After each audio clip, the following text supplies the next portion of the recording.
গণেশ চতুর্থীর দিন গণেশ ঠাকুরের প্রিয় প্রসাদ মোদক তাল দিয়ে বানিয়ে নিলাম। আর এবার আমি ঠাকুরের প্রসাদটা রেডি করে নিয়েছি।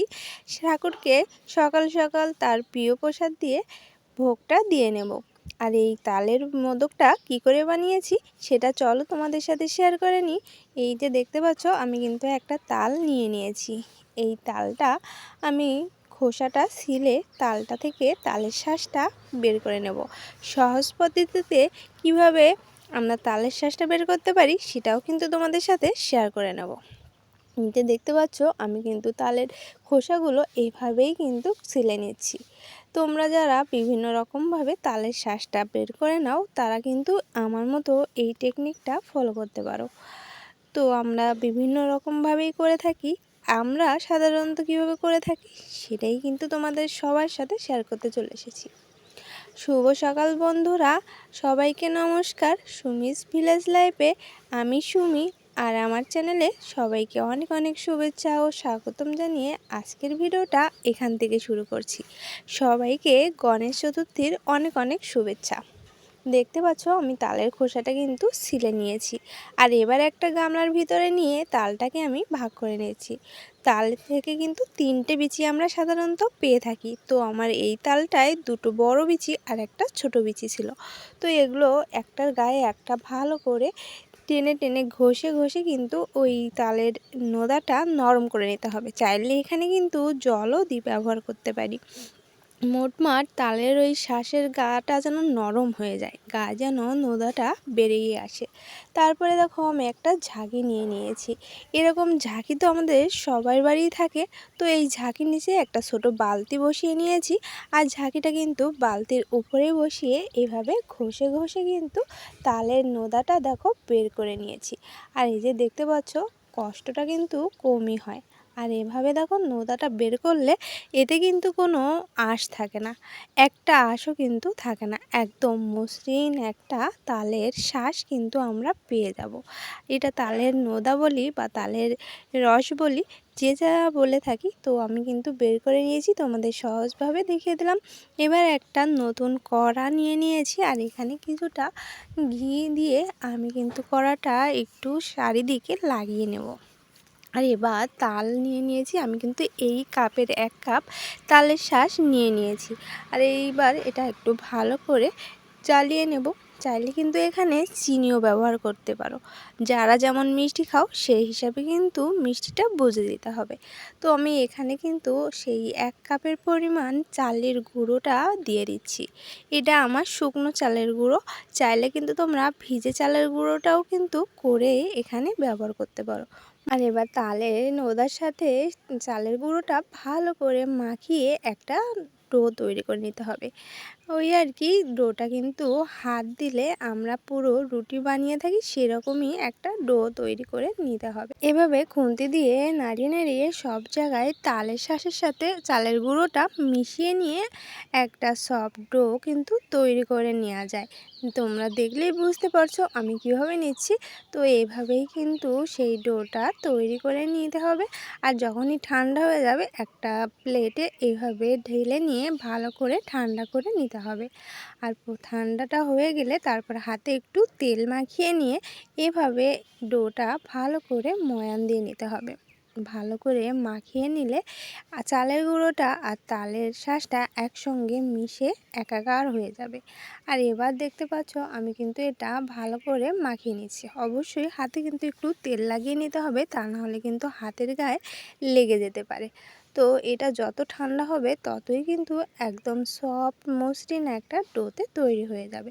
আর এটা আরেকটু ঠান্ডা হতে থাক। আর এখানে আমরা ভিতরে পুরের জন্য একটা ডো বানিয়ে নিই। এখানে কিন্তু আমি কড়াইটা গরম করে নিয়ে কিছুটা ঘি দিয়ে দিয়েছি। আর এবার কিছুটা সুজি কিন্তু সেই ঘির সাথে ভালো করে ভেজে নিচ্ছি। সুজিটা সবসময় ভেজে রান্না করলে কিন্তু সুজির টেস্টটা বেশি হয়ে থাকে।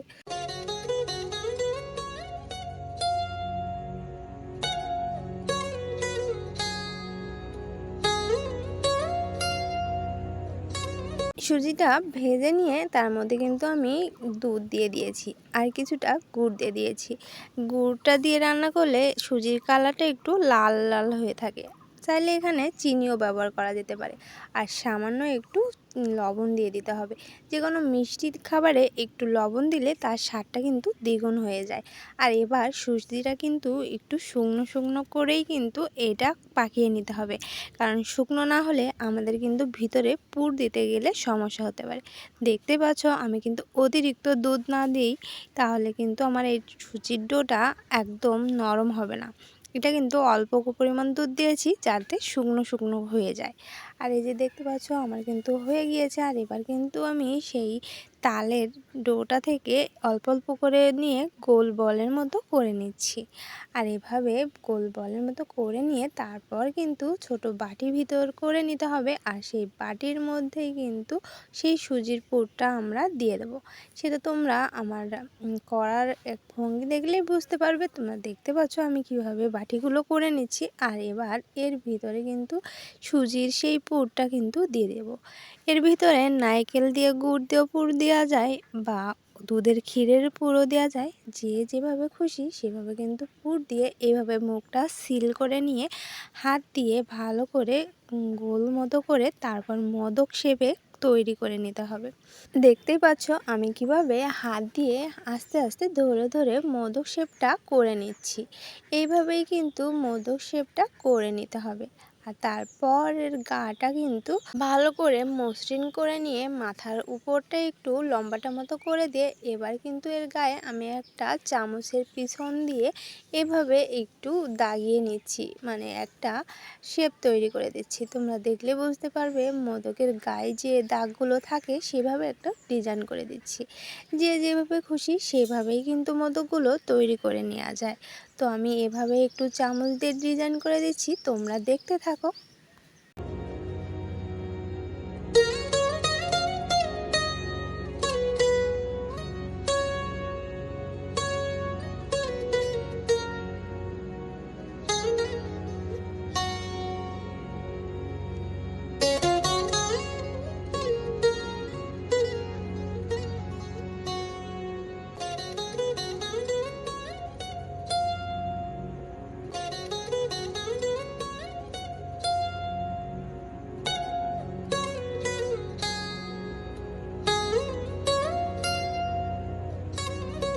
সবার বোঝার সুবিধার জন্য আমি কিন্তু আরেকটা তোমাদেরকে করে দেখাচ্ছি। এই যে দেখতে পাচ্ছ 2 আঙুল দিয়ে প্রেস করে করে একটা গোল বাটির মতো করে নিয়েছি।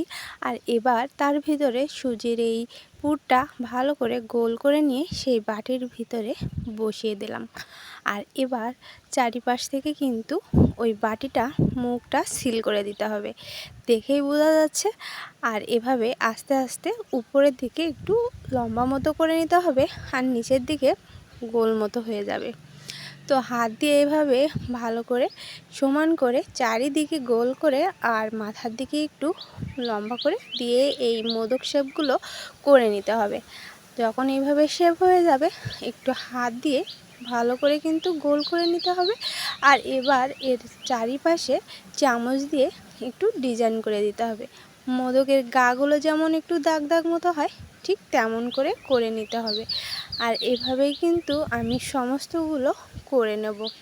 আর তোমরা দেখতে বুঝতে পারছো কিভাবে করে নিয়েছি। এইভাবেই কিন্তু গাটা মসৃণ করে নিতে হবে।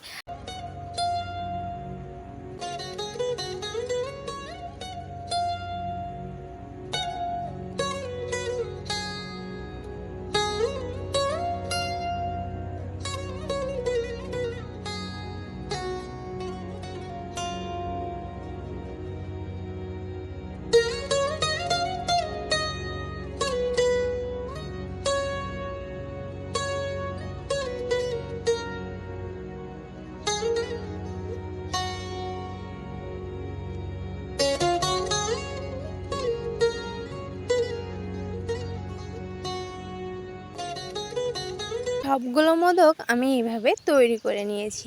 এবার এগুলোকে ভাপ দিতে হবে। সেজন্য আমি একটা নতুন হাঁড়িতে জল ফুটাতে দিয়েছি। আর এই যে দেখো জলগুলো যখন এভাবে ভালো করে ফুটে যাবে তখন কিন্তু এখানে এই ঝাঁকিটা বসিয়ে দিতে হবে। ঝাঁকির গাটা হালকা একটু তেল মালিশ করে নিতে হবে, তাহলে মোদকগুলো ভাপ দিলে ওর গায়ে আর লেগে যাবে না। আর আমি এবার মোদকগুলো সেই ঝাঁকির মধ্যে এভাবে একটা একটা করে বসিয়ে নিচ্ছি। অতিরিক্ত ভাবে দেওয়া যাবে না, তাহলে হয়তো গলে যেতে পারে। তো আমি তলে জল ফুটছে আর এভাবে মোদকগুলো ঝাঁকিতে বসিয়ে দিয়ে একটা গামলা দিয়ে ঢেকে দিয়েছি প্রায় 10 থেকে 15 মিনিটের জন্য। আর এরই মধ্যে আমার মোদকগুলো কিন্তু খুব ভালো করে ভাবে সেদ্ধ হয়ে গিয়েছে। আর এই যে দেখতে পাচ্ছ মোদকগুলো কিন্তু আমার হয়ে গিয়েছে। তো এবার আমি এগুলো নামিয়ে ঠান্ডা করে নেব। আর এই যে দেখো আমার মোদকগুলো পুরোই কিন্তু হয়ে গিয়েছে, ভিতর থেকে বাইরে পর্যন্ত কিন্তু ফুলে উঠেছে, তোমরা দেখলেই বুঝতে পারছো। তো আমি এবার এটা নামিয়ে নিয়ে তোমাদের সাথে একটু সুন্দর করে ডেকোরেশন করে নেব।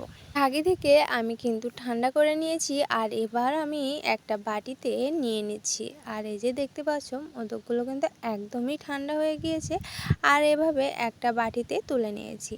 আমার এই মোদক রেসিপি তোমাদের যদি ভালো লাগে অবশ্যই লাইক কমেন্টের মাধ্যমে শেয়ার করতে পারো।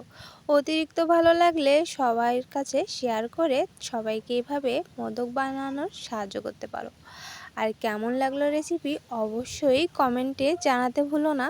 আর এখনও যারা তোমরা আছো তারা কিন্তু আমাকে লাইক দিতে ভুলে যেও না। তোমাদের একটা লাইক আমাকে ভিডিও করার উৎসাহ অনেক গুণ বাড়িয়ে দেয়, সেজন্য অবশ্যই তোমাদের মূল্যবান লাইকটা আমাকে কিন্তু দিতে ভুলে যেও না। এবার আমি গণেশ ঠাকুরের জন্য এই প্রসাদটা প্লেটে নিয়ে নিয়েছি। আর যে কোনো প্রসাদের উপরে তুলসী পাতা না দিলে সেটা কিন্তু প্রসাদ হিসেবেই গণ্য হয় না, সেজন্য অবশ্যই কিন্তু আমাদের প্রসাদের উপরে তুলসী পাতাটা দিয়ে নিতে হবে। তাহলে আমার গণেশ ঠাকুরের প্রসাদটা পুরোপুরি রেডি হয়ে গিয়েছে। তোমাদের যদি ভালো লেগে থাকে তাহলে অবশ্যই তোমরা ভালোবেসে আমার পাশে থেকে যেতে পারো। তাহলে তোমরা এখানেই ভালো থাকো, সুস্থ থাকো, পরবর্তী একটা ভিডিওর সাথে থেকো। টাটা সবাইকে।